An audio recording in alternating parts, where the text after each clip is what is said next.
اللہ سبحانہ تعالیٰ کے خوبصورت ناموں کے بارے میں جانیں گے، سوال یہ پیدا ہوتا ہے کہ اللہ سبحانہ تعالیٰ کے ناموں کے بارے میں جاننا کیوں ضروری ہے؟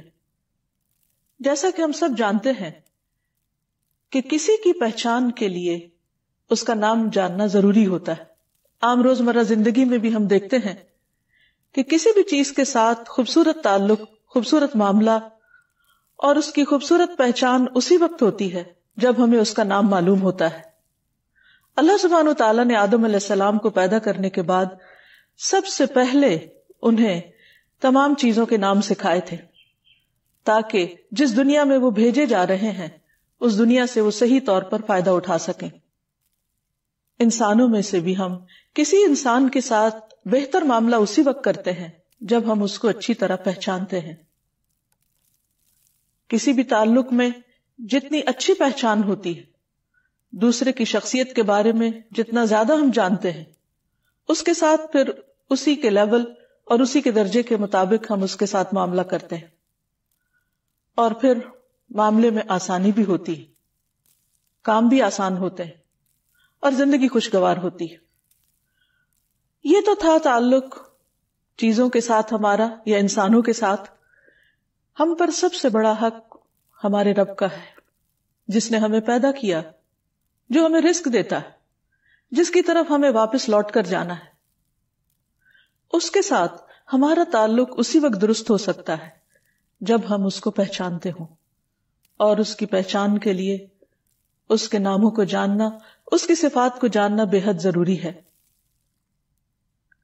اللہ سبحانہ وتعالیٰ نے ہمیں اپنی عبادت کے لیے پیدا کیا ہے. اس عبادت کا حق اس وقت تک ادا ہی نہیں ہو سکتا جب تک ہم اپنے معبود کو، یعنی جس کی ہم عبادت کرتے ہیں، اس کو جانتے نہ ہوں. ہم اس پر ایمان رکھتے ہیں، لیکن ایمان اس وقت تک کامل نہیں ہو سکتا جب تک ہم اس کو جانتے نہ ہوں جس پر ہم ایمان رکھتے ہیں.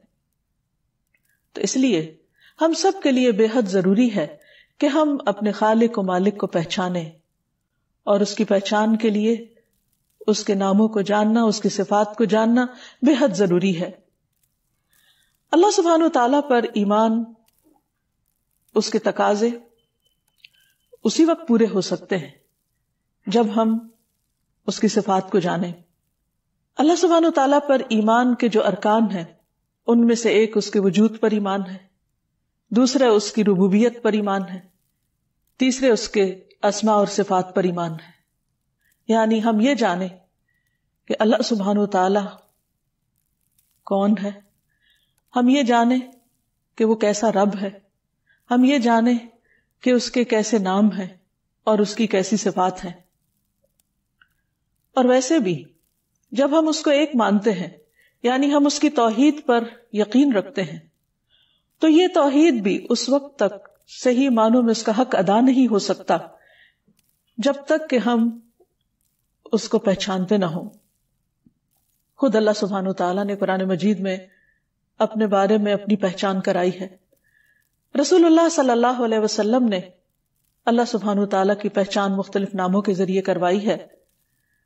اللہ سبحانہ وتعالیٰ فرماتے ہیں وَلِلَّهِ الْأَسْمَاءُ الْحُسْنَى فَادْعُوهُ بِهَا، اور اللہ کے لیے ہیں اچھے اچھے نام، تو اس کو ان ناموں کے ذریعے پکارو، اس سے دعا کرو. یعنی اگر ہم اس کے سامنے اپنی حاجات رکھیں گے تو کس طرح رکھیں گے؟ ظاہر ہے اس کو پکار کر، اور کس طرح پکاریں گے؟ اس کے ناموں کے ساتھ ہی. مثلا جب ہم بخشش چاہیں تو کیا کہیں گے؟ یا غفور اغفر لی، اے بہت زیادہ بخشش فرمانے والے تو مجھے بخش دے. اگر ہم اپنے لیے حفاظت اور پروٹیکشن چاہیں گے تو اس کے نام یا حفیظوں کے ساتھ پکاریں گے، اے حفاظت کرنے والے تو میری حفاظت فرما. جب ہم اپنے لیے رحمت چاہیں گے تو کیسے پکاریں گے؟ یا رحیم ارحمنی، اے رحمت فرمانے والے تو مجھ پر اپنی رحمت فرما.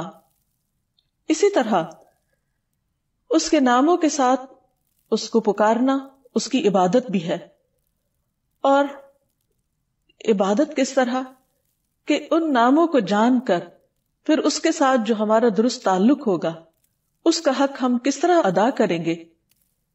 اس حق کو اپنے اوپر پہچاننا، اپنے بارے میں جاننا اور اس کے مطابق اس کے ساتھ معاملہ کرنا، یہ دراصل اس کی عبادت کا بہترین طریقہ ہے۔ مثلا جب ایک انسان گناہ کرتا ہے اور وہ اللہ سبحانہ و تعالیٰ کی طرف پلٹنا چاہتا ہے، معافی مانگنا چاہتا ہے، تو جب تک وہ یہ نہیں جانتا کہ اس کا رب بہت زیادہ معاف کرنے والا ہے، توبہ قبول کرنے والا ہے، تو وہ توبہ کس طرح کرے گا، کس قسم کی توبہ کرے گا؟ اسی طرح اگر انسان اپنی زبان سے اپنے رب کا ذکر کرتا ہے، تو جب تک وہ یہ نہیں جانتا کہ رب سنتا ہے تو وہ ذکر کیوں کرے گا اور وہ کس قسم کا ذکر کرے گا؟ ہاں، جب وہ جان لے گا کہ اس کا رب بہت زیادہ سننے والا ہے، وہ نہ صرف یہ کہ ہماری ظاہری آوازوں کو سنتا ہے بلکہ وہ ہمارے دل کے اندر اٹھنے والے خیالات تک اور اندر کی سسکیوں تک کو سنتا ہے۔ پھر اسی طرح جب ہم عام روزمرہ زندگی میں کوئی عمل کریں تو ہمارے اعمال کو چونکہ وہ دیکھتا ہے، تو اگر ہم یہ جانتے ہو کہ وہ البصیر ہے، دیکھنے والا ہے، تو یقیناً ہمارا طرز عمل بدل جائے گا۔ اسی طرح اگر ہم یہ جانتے ہوں کہ وہ ہمارے دل کے اندر اٹھنے والے خیالات اور وسوسوں تک کو جانتا ہے، تو یقیناً ہم اس کے اللطیف ہونے پر یقینی طور پر ایمان رکھیں گے۔ تو بہرحال اللہ سبحانہ و تعالیٰ کے ساتھ زندگی کے ہر معاملے میں، ہر لمحے میں، ہر موقع پر اسی وقت تعلق درست ہو سکتا ہے جب ہم اس کی مختلف صفات کو اس موقع کی مناسبت سے جانیں گے اور پہچانیں گے۔ پھر یہ بھی یاد رکھیے کہ اس علم کا حاصل کرنا تمام علوم سے زیادہ ضروری ہے، کیونکہ اللہ سبحانہ وتعالیٰ کا حق ہم پر سب سے زیادہ ہے، اور اس کا حق ادا کرنے کے لیے اس کی پہچان ضروری ہے، اور اس کی پہچان کے لیے علم حاصل کرنا ضروری ہے۔ قرآن مجید میں اللہ تعالیٰ فرماتے ہیں فَعْلَمْ أَنَّهُ لَا إِلَهَ إِلَّا هُوَ، جان لو کہ اس کے سوا کوئی الہ نہیں مگر وہی۔ گویا اس کے ایک الہ ہونے کو جاننا اور اس کو سمجھنا بھی ضروری ہے، اور اس سمجھ کے لیے ہمیں قرآن و سنت کے مطالعے کی ضرورت ہے، کیونکہ اللہ سبحانہ وتعالیٰ کے حقیقی نام خود اللہ سبحانہ وتعالیٰ کے سوا کوئی نہیں بتا سکتا۔ اس نے وحی کے ذریعے اپنے نام اور اپنی صفات کا ذکر قرآن مجید میں کیا، اور اپنے ناموں کے بارے میں خود رسول اللہ صلی اللہ علیہ وسلم کو بذریعہ وحی علم عطا کیا۔ اس لیے اگر ہم واقعی اس کو جاننا چاہتے ہوں تو ہمارے لیے یہ دو بڑے سورسز یعنی قرآن و سنت کا مطالعہ ضروری ہے۔ تو انشاءاللہ ہم اپنے اس پروگرام میں اللہ سبحانہ وتعالیٰ کے ان خوبصورت ناموں کی پہچان قرآن و سنت کے ذریعے آپ کے سامنے رکھیں گے، تاکہ ہم اللہ تعالیٰ کا حق صحیح طور پر ادا کر سکیں، اور اگر ہم اس کا حق ادا کریں گے تو وہ ہم سے راضی ہوگا، اور اگر وہ ہم سے راضی ہوگا تو ہی ہمارے لیے کامیابی اور نجات کی راہ کھلے گی۔ جیسا کہ عرض کیا کہ اللہ سبحانہ وتعالیٰ کی وحدانیت کو جاننے کے لیے بھی خود اللہ سبحانہ وتعالیٰ ہی کی طرف رجوع کرنا پڑے گا، جس کے بارے میں اللہ سبحانہ وتعالیٰ نے خود حکم بھی دیا۔ اسی طرح رسول اللہ صلی اللہ علیہ وسلم نے فرمایا، جو شخص اس حال میں فوت ہوا کہ اسے علم تھا کہ اللہ کے سوا کوئی معبود برحق نہیں، تو وہ جنت میں داخل ہوگا۔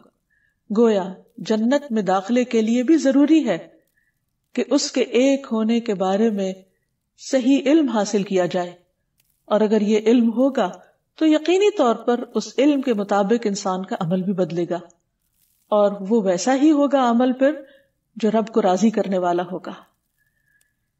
پھر اسی طرح ایمان میں اضافے کے لیے بھی ضروری ہے کہ انسان اللہ سبحانہ وتعالیٰ کے اسماء و صفات کو جانے۔ انسان کا ایمان جس درجے میں بڑھتا ہے اس کا عمل اسی درجے میں خوبصورت ہوتا ہے، کیونکہ اس کی پہچان جتنی زیادہ ہوگی، اس کا احساس دل میں جتنا زیادہ گہرا ہوگا، اسی اعتبار سے انسان کی عبادت کے اندر حلاوت پیدا ہوگی، اس میں لطف پیدا ہوگا، اور انسان دل و جان کے ساتھ، دل کے نشاط اور سرور کے ساتھ اللہ سبحانہ وتعالیٰ کے آگے جھکے گا۔ مثلاً عام طور پر ہم اس کی عبادت کرتے ہیں، نماز پڑھتے ہیں، بہت سے لوگوں کے لیے نماز ایک بہت بھاری کام ہوتی۔ کیوں؟ اس لیے کہ وہ رب کو جانتے ہی نہیں، وہ پہچانتے نہیں، وہ اس کی قدر نہیں پہچانتے، اس لیے نماز ان کے لیے بس ایک مکینیکل عمل ہوتی ہے، کچھ چند حرکات کا نام ہوتی ہے، جس کو وہ اپنے روز مرہ کے اسکیجول میں سے وقت نکال کر اس مخصوص وقت میں اس کے حضور حاضر ہونے کو ایک بہت مشکل کام سمجھتے ہیں۔ لیکن جو انسان اللہ تعالیٰ کو پہچانتا ہو کہ وہ کون ہے، کتنی عظیم ہستی ہے، اور اس کی عظمت اس کے دل میں جاگزیں ہو جائے، تو پھر ہو نہیں سکتا کہ اس کا دل اس کی عبادت کی طرف کھینچا نہ چلا جاتا ہو، کیونکہ یہ انسان کی عام کمزوری ہے کہ جس چیز کو بھی وہ اہمیت دیتا ہے، جس چیز کے اندر وہ اپنا فائدہ سمجھتا ہے، اس چیز کی طرف بغیر کسی کے کہے بھی کھنچتا چلا جاتا ہے، دوڑتا چلا جاتا ہے۔ مثلاً دنیا میں ہم دیکھتے ہیں کہ ہم انسان کو مال سے محبت ہے، تو جہاں اس کو معلوم ہوتا ہے کہ اسے مال حاصل ہوگا، وہ کسی کو کہنے کی ضرورت نہیں ہوتی، انسان خود دوڑ کر ان راستوں اور ان جگہوں پہ پہنچتا ہے جہاں سے اس کو مال حاصل ہوتا ہے۔ اسی طرح اگر کسی انسان کو دنیا کا کوئی علم چاہیے، کوئی ڈگری چاہیے، تو وہ پوری کوشش کرتا ہے کہ اسے کسی ایسی یونیورسٹی میں داخلہ ملے، کسی ایسی جگہ پر وہ چلا جائے کہ جہاں اس کی مرضی کے مطابق اسے علم حاصل ہو سکے۔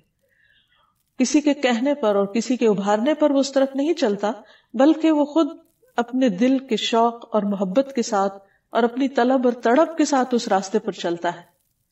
اسی طرح انسان کو دنیا میں جس بھی چیز کی چاہت ہوتی ہے وہ اس کے لیے راہیں نکال لیتا ہے۔ تو جب انسان کو اللہ سبحانہ و تعالیٰ کی پہچان ہو جاتی ہے تو پھر اللہ سبحانہ و تعالیٰ کی طرف جانے اور اس کی عبادت کرنے اور اس کے آگے جھکنے میں انسان کو مشکل پیش نہیں آتی۔ حقیقت یہ ہے کہ اللہ کی پہچان دلوں کے اطمینان کا سبب ہے، اللہ کی پہچان روح کے تزکیے کا ذریعہ ہے، اللہ کی پہچان عبادت میں لطف کا ذریعہ ہے۔ اس لیے ان ناموں کو جاننا، اس کی صفات کو جاننا بے حد ضروری ہے۔ پھر یہ کہ ہم سب بحیثیت مسلمان یہ بات جانتے ہیں کہ اللہ تعالیٰ نے ہمیں اپنی عبادت کے لیے پیدا کیا ہے۔ قرآن مجید میں اللہ تعالیٰ فرماتے ہیں وَمَا خَلَقْتُ الْجِنَّ وَالْإِنسَ إِلَّا لِيَعْبُدُونَ، کہ میں نے جن و انس کو اپنی عبادت کے لیے پیدا کیا ہے۔ مجاہد کہتے ہیں کہ إِلَّا لِيَعْبُدُونَ کا مطلب ہے إِلَّا لِيَعْرِفُونَ، کہ وہ مجھے پہچانے، یعنی عبادت کی بھی اصل روح کیا ہے؟ اللہ کی پہچان۔ اور جیسی پہچان ہوگی، جیسی معرفت ہوگی، ایسی ہی اس کی ذات پر یقین اور اس پر اعتماد ہوگا، اور جیسا یقین اور اعتماد ہوگا اسی کے مطابق اس کی طرف رجوع ہوگا۔ انسان کی زندگی میں مختلف طرح کے اتار چڑھاؤ آتے رہتے ہیں، کوئی بھی 2 دن ایک جیسے نہیں ہوتے۔ کبھی انسان کا دل خوش ہوتا ہے اور کبھی اداس ہوتا ہے، کبھی وہ کسی خوف کی حالت میں ہوتا ہے اور کبھی کسی غم کی حالت میں ہوتا ہے۔ اگر دیکھا جائے تو انسان کی زندگی کے کوئی بھی 2 دن برابر نہیں ہوتے۔ ایک دن اگر انسان خوش ہے تو دوسرے دن اداس ہوگا، ایک دن خوف کی حالت میں ہے تو دوسرے دن غم کی حالت میں۔ انسان کی یہ بدلتی ہوئی کیفیات بعض اوقات خود اس کے اپنے کنٹرول میں بھی نہیں ہوتی۔ ایسے میں انسان اپنے آپ کو انتہائی کمزور محسوس کرتا ہے اور اس کو کسی بڑے سہارے کی ضرورت ہوتی ہے۔ عام طور پر انسان پھر کس کا سہارا لیتا ہے؟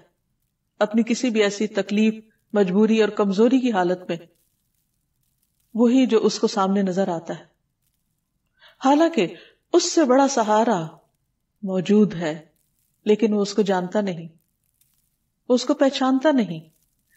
لیکن اگر انسان واقعی اللہ کی معرفت رکھتا ہو، اللہ کی پہچان رکھتا ہو، تو وہ صرف ظاہری سہاروں پر پورا بھروسہ کرنے کی بجائے حقیقی معنوں میں اس کا سہارا پکڑے جو کبھی بھی ٹوٹنے والا نہیں، کبھی بھی ختم ہونے والا نہیں۔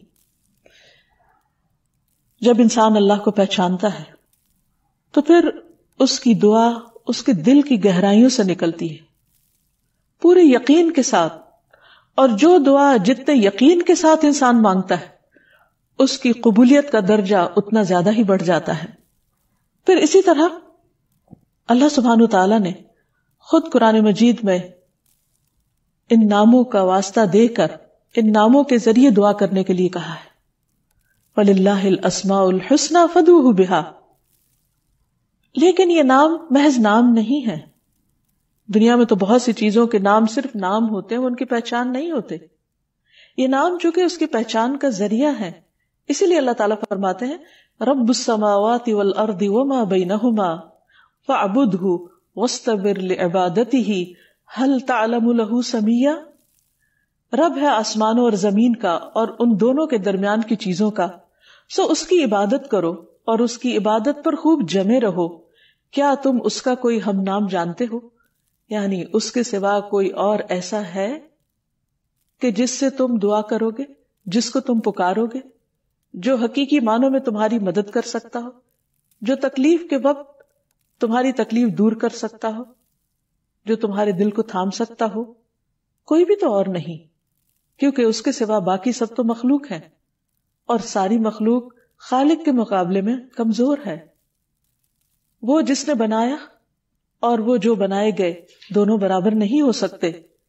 اس لیے انسان جب اللہ تعالیٰ کو پہچانتا ہے تو پھر حقیقی معنوں میں اس سے ٹوٹ کر دعا مانگتا ہے، اور اس طرح وہ اپنے حقیقی مطلوب کو پا لیتا ہے، اور حقیقی معنوں میں پھر اسے اللہ کی مدد بھی حاصل ہوتی ہے، جو انسان کے لیے نہ صرف اس دنیا میں بلکہ اس کی آخرت میں بھی بہت ضروری ہے، جب باقی سب سہارے ساتھ چھوڑ جائیں گے، جب اپنے قریبی پیارے عزیز رشتہ دار دوست بھی کام نہ آئیں گے، اس وقت وہی رب اکیلا ہم سب کا مددگار ہوگا، ان کا مددگار ہوگا جو آج دنیا میں اس سے صحیح طور پر تعلق قائم کرتے ہیں اور اپنی جلوتوں اور خلوتوں میں اس کو پکارتے ہیں، جس کے ساتھ ان کا تعلق صرف زبان کا تعلق نہیں ہوتا، حقیقی معنوں میں دل کا تعلق ہوتا ہے.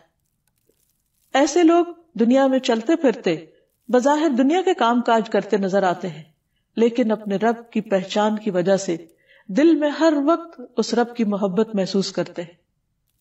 رب کی محبت ہمارے دل کی غذا ہے، ہماری روح کی غذا ہے، ہمارے عمل کی طاقت ہے، اور ہمیں اس دنیا میں صحیح رستے پر چلنے میں مددگار ہے.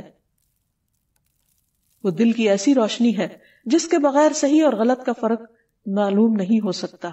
رب کی پہچان دلوں کی وہ روشنی ہے کہ جس کے بغیر انسان اچھے اور برے میں صحیح معنوں میں تمیز نہیں کر سکتا، جس کے بغیر وہ صحیح اور غلط کا فرق نہیں جان سکتا. اس لیے جب بندہ اپنے رب کو پہچانتا ہے تو پھر ہر غلطی کرنے کے بعد بھی اسی کی طرف لوٹتا ہے. ابو ہریرہ رضی اللہ عنہ کہتے ہیں کہ میں نے نبی صلی اللہ علیہ وسلم کو فرماتے ہوئے سنا ہے، ایک بندے نے بہت گناہ کیے اور کہا، اے میرے رب، میں نے گناہ کیا، تو مجھے بخش دے. اللہ تعالیٰ فرماتا ہے، میرا بندہ جانتا ہے کہ اس کا کوئی رب ہے، میرا بندہ جانتا ہے، اس کو معلوم ہے کہ اس کا کوئی رب ہے جو گناہوں کو معاف کرتا ہے اور گناہ کی وجہ سے سزا بھی دیتا ہے. میں نے اپنے بندے کو بخش دیا. پھر بندہ رکا رہا جتنا اللہ نے چاہا کہ وہ اس گناہ سے رکا رہے، اور پھر اس نے گناہ کر لیا، کیونکہ انسان کمزور ہے، پھر واپس وہیں جا گرتا ہے جہاں سے وہ اٹھتا ہے. پھر اس نے عرض کیا، اے میرے رب، تو مجھے معاف کر دے، میں نے دوبارہ گناہ کر لیا ہے، اے میرے رب مجھے بخش دے. اللہ تعالیٰ فرماتا ہے، میرا بندہ جانتا ہے کہ اس کا کوئی رب ہے جو اس کا گناہ معاف کرتا ہے اور اس کے بدلے سزا بھی دیتا ہے. میں نے اپنے بندے کو بخش دیا. پھر وہ بندہ رکا رہا جب تک اللہ نے چاہا، اس گناہ سے رکا رہا اور پھر گناہ کر بیٹھا. پھر بندہ دوبارہ اللہ کے حضور پلٹتا ہے، کیونکہ وہ جانتا ہے کہ اس کا کوئی رب ہے جو گناہوں کو معاف بھی کرتا ہے اور گناہوں پر سزا بھی دیتا ہے. پھر وہ رب کو پکارتا ہے، رب اسے پھر بخش دیتا ہے. اللہ تعالیٰ فرماتا ہے، میرا بندہ جانتا ہے اس کا رب ہے جو معاف کرتا ہے اور سزا بھی دیتا ہے. میں نے اپنے بندے کو 3 بار معاف کیا، بس اب جو چاہے عمل کرے. یعنی جتنی بار بھی وہ گناہ کرے گا، اگر وہ مجھے پہچان کر میری طرف پلٹے گا اور حقیقی معنوں میں شرمندگی کے ساتھ مجھ سے معافی مانگے گا، یہ جانتے ہوئے کہ میں معاف کر سکتا ہوں، تو میں اس کو معاف کر دوں گا، اور اس کے بغیر چارہ بھی نہیں. یہ ہو نہیں سکتا کہ ہم بار بار غلطی نہ کریں، اور اگر ہم یہ نہ جانتے ہوں کہ ہمارا رب بار بار معاف کر سکتا ہے، تو پھر انسان مایوس ہو جائے گا، اور اگر انسان مایوس ہو جائے تو پھر زندگی میں وہ آگے نہیں بڑھ سکتا، وہ ترقی نہیں کر سکتا. تو اس لیے بندے کے لیے یہ جاننا بہت ضروری ہے اس دنیا اور آخرت کی بھلائی اور کامیابی، فلاح اور نجات کے لیے، کہ وہ اپنے رب کے اس صفت کو جانتا ہو کہ واقعی وہ بخشنے والا ہے. پھر اسی طرح جو شخص ان ناموں کو جان لے اس کے لیے جنت کی خوشخبری ہے. رسول اللہ صلی اللہ علیہ وسلم نے فرمایا اللہ تعالیٰ کے 99 نام ہیں، ایک کم 100. جو شخص ان سب کو محفوظ رکھے گا وہ جنت میں داخل ہوگا. اللہ سبحانہ وتعالیٰ کے ناموں کو جاننے اور اس کی پہچان کے بارے میں یہ بھی یاد رکھیے کہ ان ناموں کی پہچان صرف دنیا کی کامیابی کا ذریعہ ہی نہیں بلکہ آخرت میں جنت کے حصول کا ذریعہ بھی ہے، جس سے بڑی کوئی کامیابی ہے ہی نہیں. رسول اللہ صلی اللہ علیہ وسلم نے ارشاد فرمایا اللہ تعالیٰ کے 99 نام ہیں، یعنی ایک کم 100. جو شخص ان سب کو محفوظ رکھے گا وہ جنت میں داخل ہوگا. یہ صحیح بخاری کی روایت ہے.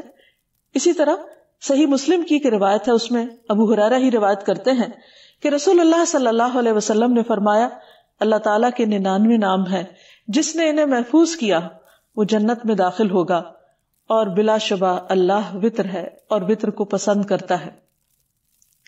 اس کا کیا مطلب ہے؟ من احصاها دخل الجنہ، جس نے ان ناموں کو شمار کیا وہ جنت میں داخل ہوگا. یعنی ان ناموں کا احاطہ کرنے کی کوشش کی، ان ناموں کے معنی کو جانا، ان کے تقاضے کے مطابق عمل کیا، اور پھر ان کی بنا پر اپنے رب، اپنے خالق و مالک کے ساتھ اپنے تعلق کو درست کیا، اور ان ناموں کے تقاضے کے مطابق اپنے اعمال کو تبدیل کیا، تو ایسا شخص اللہ سبحانہ تعالیٰ کی رحمت کا مستحق ہوگا. ابن القیم رحمہ اللہ کہتے ہیں کہ اللہ کے اسماء کو گن کر محفوظ رکھنے کے کچھ مرتبے ہیں، کچھ درجے ہیں. بندہ جب ان ناموں کو یاد کر لیتا ہے تو جنت میں داخل ہو جاتا ہے. یاد کرنے سے مراد صرف زبانی میمورائز کرنا ہی نہیں، بلکہ ابن القیم کے مطابق پہلا مرتبہ ہے ان کے الفاظ کو گننا اور شمار کرنا، دوسرا مرتبہ ہے ان کے معنی اور مفہوم کو جاننا، تیسرا مرتبہ ہے ان کے ساتھ دعا مانگنا، کیونکہ اللہ سبحانہ وتعالیٰ نے فرمایا وَلِلَّهِ الْأَسْمَاءُ الْحُسْنَى فَادْعُوهُ بِهَا، اور اللہ ہی کے لیے ہیں اچھے اچھے نام، پس تم اس کو ان ناموں کے ساتھ پکارو. اور اللہ کے ناموں کے ساتھ دعا مانگنے کے 2 مرتبے ہیں. نمبر 1 دعاء العبادہ، تعریف اور عبادت کی دعا، اور نمبر 2 دعاء المسئلہ، طلب اور مانگنے کی دعا. تو گویا اللہ تعالیٰ کی تعریف نہیں کی جا سکتی مگر اللہ سبحانہ وتعالیٰ کے خوبصورت ناموں کے ذریعے اور اس کی بہترین صفات کے ذریعے.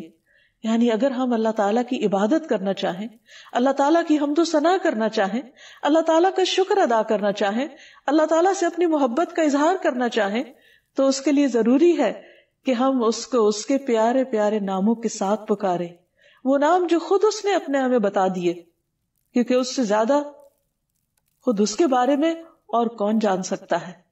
کوئی اور ہمیں اس کے بارے میں کیا بتا سکتا ہے سوائے اس کے جو خود اس نے اپنی پہچان ہمیں کرا دی.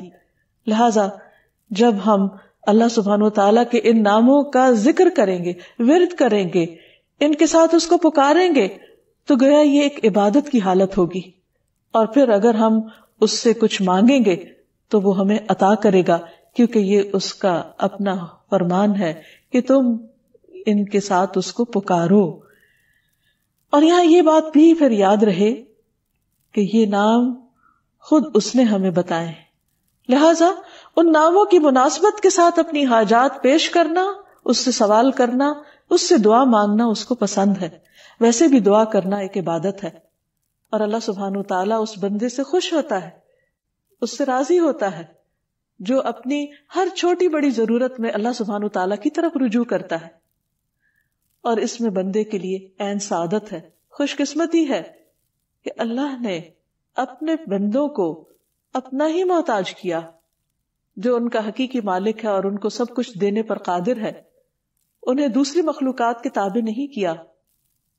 باقی مخلوقات درخت ہوں یا پتھر ہوں، زمین ہو یا آسمان ہو، ستارے ہوں یا چاند ہوں، یہ سب تو انسان کی خدمت میں لگے ہوئے ہیں. یہ انسان کے الہ ہو نہیں سکتے، انسان کے معبود ہو نہیں سکتے، اور حقیقی معبود وہی ہے جو ان سب کا خالق ہے، اور وہی ہم سے چاہتا ہے کہ ہم باقی تمام چیزوں کی غلامی سے آزاد ہو کر صرف اس کے غلام بن جائیں، صرف اس کے بندے بن جائیں، تعریف بھی کریں تو اس کی، شکر ادا کریں تو اسی کا، مانگے تو اسی سے، اور گناہ کر لیں تو پلٹیں بھی اسی کی طرف جو شرمندہ نہیں کرتا، جو پکارتا ہے کہ اے دن کے گناہگار تو رات کو لوٹا، میں تجھے معاف کر دوں گا، اور اے رات کے گناہگار تو دن کو پلٹا، میں تجھے معاف کر دوں گا۔ اگر تیرے گناہ آسمان کے کناروں تک پہنچ جائیں تو میں اتنی ہی مغفرت کے ساتھ تجھے ملوں گا اور میں تجھے معاف کر دوں گا۔ وہ ہمارا اپنا رب ہے، وہ تمام بندوں اور تمام مخلوق سے زیادہ ہم سے محبت کرنے والا ہے۔ ہماری نجات اسی کے دامن میں ہے، اسی کی طرف رجوع کرنے میں ہے۔ لہٰذا یہ نام جہاں عبادت کا ذریعہ ہے، وہاں مانگنے کا ذریعہ ہے، دعا کا ذریعہ ہے، لہٰذا اس سے مانگتے رہنا چاہیے۔ اور پھر اس معاملے میں ایک احتیاط بھی ضروری ہے، اور وہ یہ کہ اللہ سبحانہ وتعالیٰ کو صرف وہی نام دیے جائیں گے جو اس نے خود ہمیں بتائے۔ ہم اپنی طرف سے اس کا کوئی نام نہیں رکھ سکتے، اور نہ ہی ہمیں اس کی اجازت ہے کہ ہم اس کے ناموں میں الحاد کریں، درست راستے سے ہٹیں۔ یعنی جو نام اللہ سبحانہ وتعالیٰ نے یا اللہ سبحانہ وتعالیٰ نے اپنے حبیب محمد صلی اللہ علیہ وسلم کے ذریعے ہمیں بتائے ہیں، اس کے علاوہ ہم اپنی طرف سے اس کا کوئی نام نہیں رکھ سکتے۔ مثلا ہم یہ جانتے ہیں کہ اللہ سبحانہ وتعالیٰ شفا دیتے ہیں، لیکن ہم اللہ سبحانہ وتعالیٰ کا نام ڈاکٹر نہیں رکھ سکتے، وہ نام انسانوں کے لیے۔ تو وہ نام جو عام طور پر ہم نے انسانوں کے لیے رکھے ہیں یا انسانوں کی جو صفات ہیں، وہ اللہ سبحانہ وتعالیٰ کو زیبا نہیں ہے۔ اس لیے اس معاملے میں بہت احتیاط کی بھی ضرورت ہے، اور ہمیں اس معاملے میں کتاب و سنت سے آگے نہیں بڑھنا۔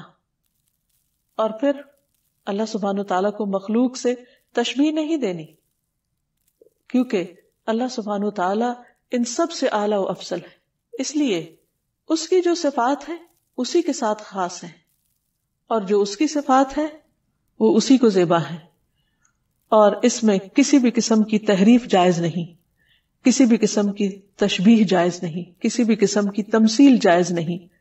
یعنی ہم یہ نہیں کہیں گے کہ اللہ تعالیٰ سنتا ہے جیسے بندے سنتے ہیں، نعوذ باللہ، ایسا نہیں کہہ سکتے۔ اسی طرح یہ بھی نہیں کہ وہ کیسے سنتا ہے یہ ہمیں نہیں معلوم، نہ اس نے ہمیں بتایا ہے۔ ہمارا بس یہ یقین ہونا چاہیے کہ اس نے ہمیں بتایا ہے کہ وہ سنتا ہے تو بس سنتا ہے، کیسے کا جواب ہمیں نہیں معلوم۔ اسی طرح اس کے ناموں میں کمی اور کوتاہی بھی درست نہیں۔ ہمارا ایمان ہے اس پر، وہ ویسا ہی ہے جیسا اس نے ہمیں بتایا ہے کہ وہ ہے۔ بہرحال یہ بات ہمیشہ ہمارے ذہن میں رہے کہ اللہ سبحانہ وتعالیٰ کے نام اور اس کی صفات جن کا ہم آئندہ ذکر پڑھیں گے، سنیں گے، کریں گے، وہ صرف اسی کے لیے خاص ہیں، اسے مخلوق کے ساتھ تشبیہ نہیں دی جا سکتی۔ قرآن مجید میں اللہ تعالیٰ فرماتے ہیں لَيْسَ كَمِثْلِهِ شَيْءٌ وَهُوَ السَّمِيعُ الْبَصِيرُ، کہ اس کی مثال کی طرح بھی کوئی مثال نہیں، کوئی چیز اس جیسی نہیں۔ اس لیے جب ہم اس کے مختلف ناموں اور صفات کا ذکر سنیں یا پڑھیں تو انہیں مخلوق کے ساتھ ذہن میں نہ لائیں، وہ صرف اسی کے لیے خاص ہے۔ اور یہ یقین رکھیں کہ وہ سننے والا ہے، دیکھنے والا ہے، لیکن وہ اس طرح نہیں سنتا جیسے بندے سنتے ہیں، اور اس طرح نہیں دیکھتا جیسے بندے دیکھتے ہیں۔ تو یہاں چلتے ہوئے یہ بات بھی ذہن میں رہے کہ اللہ سبحانہ وتعالیٰ کے ناموں اور صفات کو جاننے کے لیے کچھ قواعد، کچھ طریقے اور کچھ اصول ہیں جن کو ذہن میں رکھنا ضروری ہے۔ پہلی چیز یہ کہ اللہ سبحانہ وتعالیٰ کے سارے ہی نام اچھے ہیں۔ اللہ لا الہ الا ہوا لہ الاسماء الحسنی، اللہ وہ ہے جس کے سوا کوئی معبود برحق نہیں، سب سے اچھے نام اسی کے ہیں۔ ایک اور جگہ پر فرمایا قل ادعوا اللہ او ادعوا الرحمن ایما تدعوا فلہ الاسماء الحسنی، کہہ دو اللہ کو پکارو یا رحمان کو پکارو، تم جس کو بھی پکارو گے سو یہ بہترین نام اسی کے ہیں۔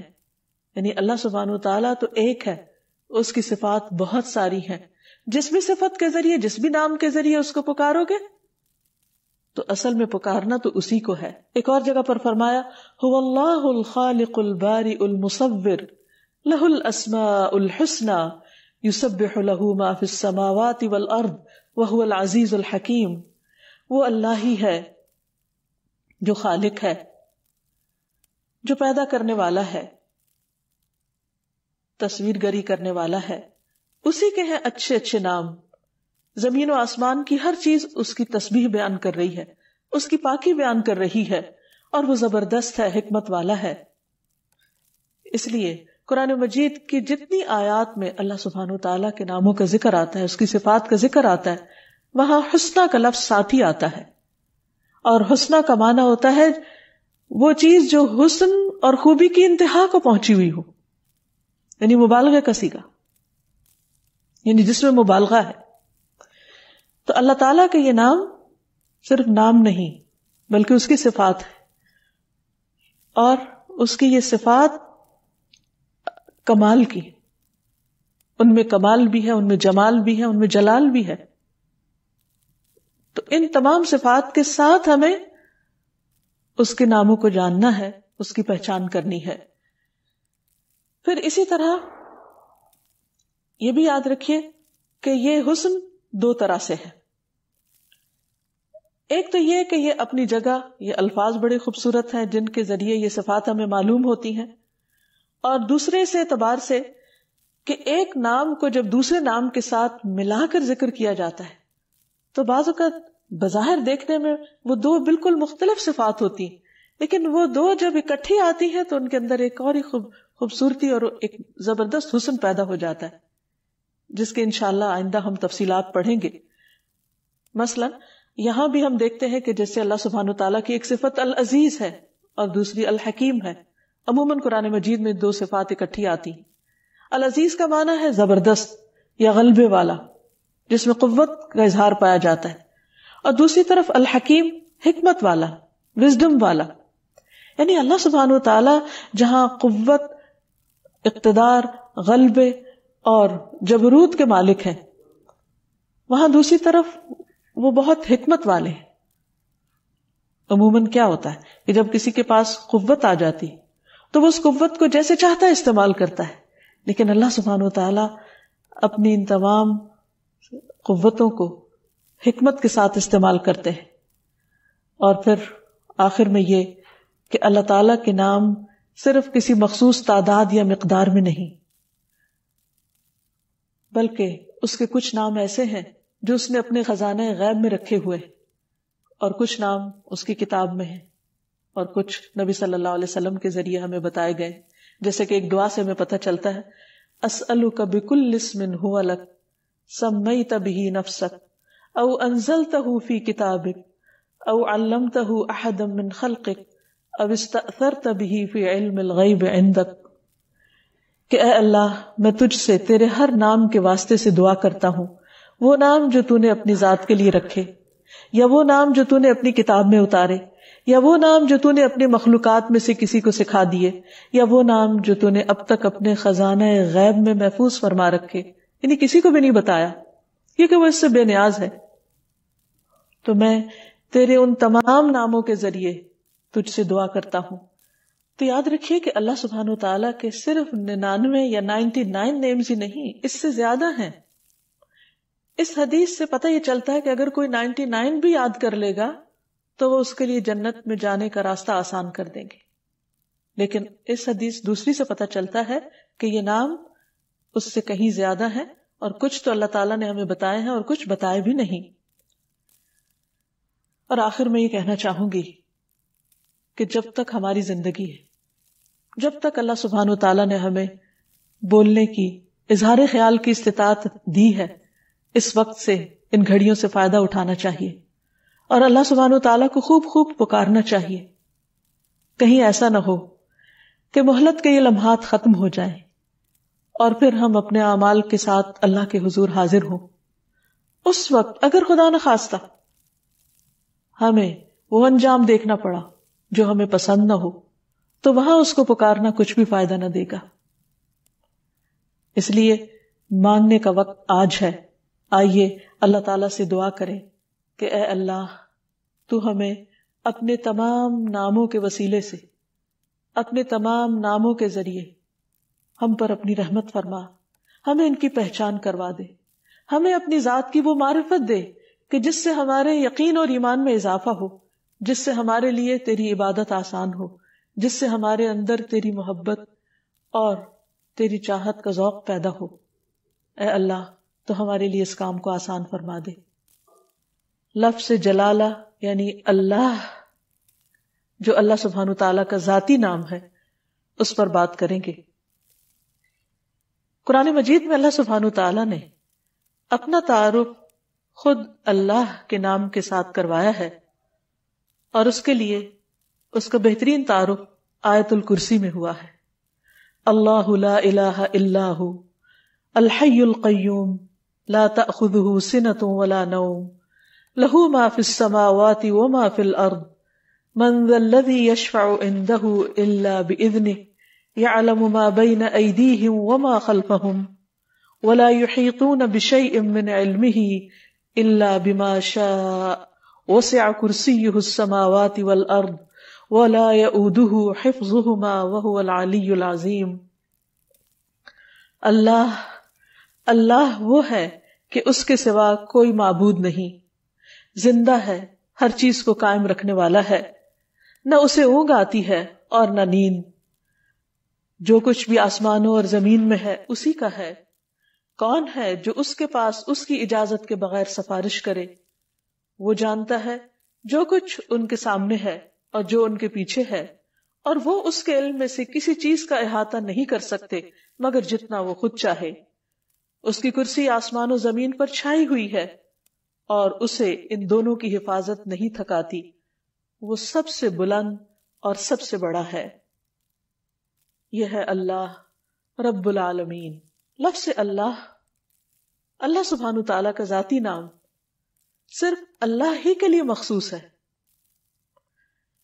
پوری کائنات میں اللہ کے نام سے سوائے اس کے کوئی بھی نہیں جانا جاتا، کسی اور کا یہ نام ہے ہی نہیں۔ هل تعلم له سمیہ؟ نہیں۔ یہ نام ایک انتہائی خوبصورت نام ہے۔ اگر اس کی تحریر پر آپ غور کریں تو اس کے ساری شیپ اوپر کو اٹھتی ہوئی جاتی ہے، جو اپنی تحریر کے اعتبار سے بھی اللہ سبحانہ تعالیٰ کی عظمت اور بلندی پر دلیل ہے۔ اس کو اسم الجلالہ، اللہ کا عزت والا نام، بلند نام، جلیل القدر نام، جو اسماء حسنہ میں سے سب سے عظیم اور اعلیٰ ہے، صرف اسی کا ہے۔ اس کے لغوی معنی کیا ہے؟ اس کا مطلب کیا ہے؟ اس کی اصل الالہ ہے، لیکن باقی اسماء کے ساتھ جب ال لگتا ہے تو الگ پڑھا جاتا ہے، لیکن سبحان اللہ، اللہ سبحانہ تعالیٰ کے اس نام میں ال اس کا حصہ بن چکا ہے، یعنی اللہ بجائے اس کے کہ ہم کہیں الالہ، وہ خاص الہ، کیا کہا جاتا ہے؟ اللہ۔ عربی لغت میں یہ لفظ 4 معنوں میں استعمال ہوتا ہے۔ نمبر 1 المعبود، یعنی اللہ کون ہے؟ وہ جو معبود ہے، خاص الہ ہے جس کی عبادت کی جاتی ہے۔ نمبر 2 الملجا، جس کی پناہ لی جاتی ہے، خوف میں، غم میں، پریشانیوں میں جس کی طرف رجوع کیا جاتا ہے، جو پناہ گاہ ہے۔ نمبر 3 المفزوع الیہ، یعنی گھبراہٹ میں جس کی مدد حاصل کی جاتی ہے۔ جب سارے سہارے ٹوٹ جاتے ہیں تو ہر انسان، خواہ وہ اس کو نہ بھی مانتا ہو، پھر بھی اسی کی طرف لوٹتا اور پلٹتا ہے۔ اور چوتھا معنی ہے المحبوب، وہ محبوب جس کے ساتھ عظیم محبت ہو، ہر چیز سے بڑھ کر محبت ہو، اور اس کے بارے میں عقل حیران ہو۔ لا تدرکہ الابصار، جس کو نگاہیں نہ پا سکتی ہوں، وہ یدرک الابصار، اور وہ سب نگاہوں کو دیکھتا ہے، جانتا ہے کہ کون سی نگاہ کس طرف اٹھی ہے۔ تو اللہ سبحانہ تعالی دراصل ساری کائنات کا حقیقی معبود ہے، ان کا بھی جو اس کو مانتے ہیں اور ان کا بھی جو اس کو نہیں مانتے۔ الہ برحق وہی ہے جس کی عبادت کی طرف بندوں کے دل مائل ہوتے ہیں جب وہ اس کو دریافت کر لیتے ہیں، جب وہ اس کو پہچان جاتے ہیں، جب وہ اس کی نعمتوں اور اس کی بنائی ہوئی عظیم نشانیوں کو دیکھ کر اس کی طرف مائل ہو جاتے ہیں، جب ان کے دل اس کی وحدانیت کی گواہی دینے لگتے ہیں اور پوری انکساری اور عاجزی کے ساتھ اس کے آگے جھکتے ہیں، اسی سے امیدیں لگاتے ہیں، اسی سے ڈرتے ہیں، اسی کی عظمت دل میں پہچانتے ہیں، پھر اسی کی اطاعت کرتے ہیں، اپنی ضروریات اور مشکلات میں اسی کی طرف رجوع کرتے ہیں۔ وہ وہی الہ برحق ہے جو عرش سے لے کر اس ٹھہری ہوئی زمین کی گہرائیوں تک واحد الہ ہے، جس کے سوا کوئی اور الہ نہیں ہے۔ وہ عظیم و برتر ہے اپنی صفات میں اور ان کی بڑائی اور کمال اور جلال میں اور جمال میں۔ اس کے جتنے بھی نام ہیں، اس کی جتنی بھی صفات ہیں، وہ سب اسی کی طرف لوٹتی ہیں، یعنی اس کے ذاتی نام اللہ کی طرف۔ اس کا کوئی شریک نہیں، کوئی اس کے مشابہ نہیں، کوئی اس کے ہم مثل نہیں، کوئی اس کا ہمسر نہیں، کوئی اس کا مددگار نہیں، وہ ہر لحاظ سے کامل ہے۔ اللہ جو دلوں کے لیے باعث راحت ہے، جس کا ذکر، جس کا تصور، جس کا خیال اور جس پر ایمان دلوں کے اطمینان کا ذریعہ ہے۔ انسان جب اس کو دریافت کر لیتا ہے، جب اس کو پا لیتا ہے، جب اس کو پہچان لیتا ہے، تو پھر ہر چیز سے بے نیاز ہو جاتا ہے۔ اللہ جل جلالہ کا یہ نام قرآن مجید میں سب سے زیادہ استعمال ہوا ہے۔ 2500 سے زیادہ بار لفظ اللہ قرآن مجید میں مختلف جگہوں پر آیا ہے، مختلف آیات میں۔ اور جس آیت میں اللہ سبحانہ وتعالیٰ کا تعارف کروایا گیا، وہ آیت الکرسی قرآن مجید کی سب سے بڑی آیت شمار ہوتی ہے۔ ابی ابن کعب سے مروی ہے کہ نبی صلی اللہ علیہ وسلم نے ایک مرتبہ ان سے پوچھا کہ قرآن کریم میں سب سے عظیم آیت کون سی ہے؟ انہوں نے کہا اللہ اور اس کا رسول جانتے ہیں۔ نبی صلی اللہ علیہ وسلم نے ان سے پھر کئی بار پوچھا تو اس پر انہوں نے عرض کیا آیت الکرسی۔ اس پر آپ بہت خوش ہوئے اور فرمایا کہ ابو المنذر تمہیں علم مبارک ہو، یعنی واقعی تمہارے پاس علم ہے، تم جانتے ہو کہ اللہ کون ہے، اور اس کا تعارف قرآن مجید میں جس آیت میں ہے وہ آیت اسی بنا پر سب سے بڑی آیت شمار ہوتی ہے۔ پھر ہر رسول نے اپنی اپنی امت کو اللہ ہی کی عبادت کی طرف بلایا، اسی الہ کی طرف متوجہ ہونے کے لیے کہا۔ قرآن مجید سے ہمیں پتہ چلتا ہے کہ جس قوم میں بھی کوئی نبی جو آیا، اس نے لوگوں کو اللہ کی عبادت ہی کی دعوت دی۔ ارشاد باری تعالیٰ ہے وَلَقَدْ بَعَثْنَا فِي كُلِّ أُمَّةٍ رَسُولًا أَنِ اعْبُدُوا اللَّهَ وَاجْتَنِبُوا الطَّاغُوتَ۔ ہم نے ہر امت میں ایک رسول بھیجا جو انہیں یہی کہتا تھا کہ لوگوں اللہ کی عبادت کرو اور طاغوت سے بچو، یعنی غیر اللہ کی عبادت سے بچو۔ نبی صلی اللہ علیہ وسلم نے بھی لوگوں کو اللہ سبحانہ تعالیٰ ہی کی عبادت کی طرف بلایا۔ ربیہ بن عباد دیلمی سے روایت ہے، یہ وہ صحابی ہیں جنہوں نے جاہلیت کا زمانہ بھی پایا اور پھر مسلمان ہو گئے۔ تو یہ کہتے ہیں کہ انہوں نے نبی صلی اللہ علیہ وسلم کو ذوالمجاز نامی بازار میں دیکھا، آپ لوگوں کو لا الہ الا اللہ کی دعوت دے رہے تھے اور فرما رہے تھے کہ یا ایھا الناس قولوا لا الہ الا اللہ تفلحوا، اے لوگو لا الہ الا اللہ کہہ دو تو تم فلاح پا جاؤ گے۔ وہ کہتے ہیں کہ آپ صلی اللہ علیہ وسلم گلیوں اور بازاروں میں داخل ہو رہے تھے، لوگ آپ کے پیچھے جاتے، آپ کے ارد گرد جمع ہو جاتے، کوئی ان سے کچھ نہیں کہہ رہا تھا اور آپ خاموش ہوئے بغیر اپنی بات دہرائے چلے جا رہے تھے، اے لوگو لا الہ الا اللہ کہہ دو فلاح پا جاؤ گے، اے لوگو لا الہ الا اللہ کہہ دو فلاح پا جاؤ گے۔ گویا انسان کی کامیابی، اس کی نجات، اس کی فلاح کا انحصار اس بات پر ہے کہ وہ ایک اللہ کو اپنا معبود سمجھے اور اس پر ایمان لے آئے۔ یہی سٹیپنگ سٹون ہے سیدھے راستے کی طرف، کامیابی کی طرف۔ اسی طرح بلحجیم قبیلہ کے ایک آدمی سے روایت ہے، وہ کہتے ہیں کہ میں نے پوچھا اے اللہ کے رسول صلی اللہ علیہ وسلم، آپ کن چیزوں کی طرف دعوت دیتے ہیں؟ یعنی آپ کی دعوت کیا ہے؟ آپ لوگوں کے لیے کیا میسج لے کر آئے؟ آپ نے فرمایا میں اس اللہ کی طرف دعوت دیتا ہوں جو یکتا ہے، بس ایک ہے، وہ اللہ کہ جب تم پر کوئی مصیبت آتی ہے اور تم اسے پکارتے ہو تو وہ تمہاری مصیبت کو دور کر دیتا ہے، جب تم کسی بیابان اور جنگل میں راستہ بھول جاتے ہو اور تم اس سے دعا کرتے ہو تو وہ تمہیں اپنے اصل مقام تک پہنچا دیتا ہے، جب تم قحط سالی میں مبتلا ہوتے ہو اور اس سے دعا کرتے ہو تو وہ پیداوار ظاہر کر دیتا ہے۔ تو اس سے پتہ یہ چلتا ہے کہ ہر انسان کے اندر اللہ کی ایک ضرورت موجود ہے۔ جب وہ دیکھتا ہے کہ اس کے آس پاس کے سب سہارے گم ہو گئے ہیں تو وہ اس ہستی کو پکارتا ہے جس نے اس کو پیدا کیا اور جس نے اس کے ساتھ ضروریات رکھی اور ان ضروریات کو پورا کرنے کا انتظام بھی فرمایا۔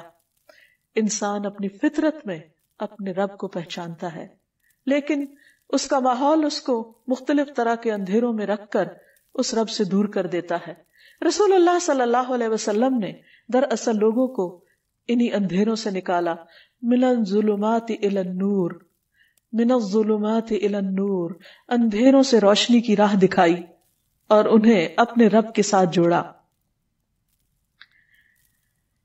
پھر یہ کہ لفظ اللہ کے کچھ خصائص بھی ہیں۔ اس لفظ کی سب سے پہلی خصوصیت ہے کہ یہ اللہ سبحانہ وتعالی کا اسم اعظم ہے۔ امام غزالی کہتے ہیں کہ جان لو کہ یہ نام 99 ناموں میں سب سے زیادہ عظیم ہے، کیونکہ یہ اس ذات الہیہ پر دلالت کرتا ہے جو تمام صفات الہیہ کو جمع کرنے والی ہے۔ یہ اس ذات کا نام ہے جس کی ساری صفات ہیں، یہاں تک کہ کوئی بھی صفت اس سے جدا نہیں ہوتی، یعنی باقی ساری صفات اسی کی ہیں، یعنی اللہ سبحانہ وتعالی کی۔ پھر ہم دیکھتے ہیں کہ یہ نام ہر حدیث میں وارد ہوا۔ نبی صلی اللہ علیہ وسلم کی جتنی بھی حدیثیں ان کے شروع میں ہر جگہ آتا ہے قال رسول اللہ صلی اللہ علیہ وسلم یا عن النبی صلی اللہ علیہ وسلم۔ تو حدیث کا جتنا بھی ذخیرہ ہے، جتنا بھی خزانہ ہے، اس میں سے ہر حدیث میں اللہ سبحانہ وتعالی کا نام آتا ہے، اسی کی طرف نسبت جاتی ہے۔ پھر اسی طرح تمام اسماء حسنہ کی نسبت اللہ کی طرف ہے، وَلِلَّهِ الْأَسْمَاءُ الْحُسْنَى، اور اللہ ہی کے لیے ہیں سارے اچھے اچھے نام، فَادْعُوهُ بِهَا، بس تم اس کو ان ناموں کے ساتھ پکارو۔ یعنی کیسے کہا جاتا ہے؟ اللہ کون ہے؟ وہ جو الرحمن، الرحیم، القدوس، السلام ہے، یعنی یہ سب اللہ کے نام ہے۔ یہ نہیں کہا جاتا کہ اللہ الرحمن کا نام ہے یا اللہ العزیز کا نام ہے، نہیں، العزیز اور الرحمن دراصل اللہ سبحانہ وتعالی کے نام ہیں یا اس کی صفات ہیں۔ پھر یہ ہے کہ یہ نام سب سے زیادہ پکارا جاتا ہے۔ مصنون دعاؤں کو اگر ہم دیکھیں، نبی صلی اللہ علیہ وسلم نے اللہ سبحانہ وتعالی کو جن ناموں سے پکارا ان میں سب سے زیادہ یہی نام آتا ہے اللہم کے ساتھ۔ خود درود شریف کا آغاز بھی اللہم کے ساتھ ہوتا ہے۔ تو اللہ ہے، اللہ، تو میم آخر میں جو مشدد ہے یہ کیا چیز ہے؟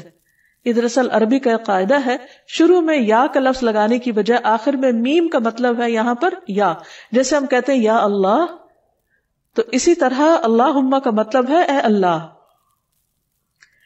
حسن بصری کہتے ہیں اے اللہ دعاؤں کے مرکز، جب مانگنے والا کہتا ہے یا اللہ میں تجھ سے سوال کرتا ہوں، گویا وہ یہ کہتا ہے کہ میں اس اللہ سے دعا کرتا ہوں جس کے سب اچھے اچھے نام ہیں اور جس کے بلند نام اور بلند صفات ہیں۔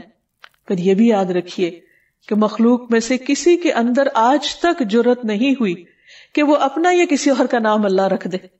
اللہ سبحانہ وتعالیٰ نے سب کی زبانیں پکڑ رکھی کہ یہ نام اس کے سوا کوئی اور رکھ ہی نہیں سکتا، یہ صرف اسی کی خصوصیت ہے۔ اور پھر یہ کہ تمام امتیں اس نام سے متعارف ہیں، کوئی اس نام کا انکار نہیں کرتی۔ پھر اسی طرح ہم دیکھتے ہیں کہ ہماری نماز کے ہر ایکشن میں یہ نام لیا جاتا ہے۔ مثلا نماز کا آغاز ہوتا ہے تکبیر تحریمہ سے، آغاز میں پہلا لفظ ہی کیا ہے؟ اللہ اکبر، اللہ سب سے بڑا ہے۔ پھر دعا استفتاح ہے، اس میں آتا ہے سبحانک اللہم و بحمدک، اللہ کا نام ہے۔ رکوع میں ہم جو دعائیں مانگتے ہیں ان میں سے دعا ہے سبحانک اللہم ربنا و بحمدک۔ پھر قوما میں جب کھڑے ہوتے ہیں سمع اللہ لمن حمدہ، پھر سجدے میں جاتے ہیں تو کہتے ہیں اللہم لک سجدت، اے اللہ میں نے تیرے لیے سجدہ کیا.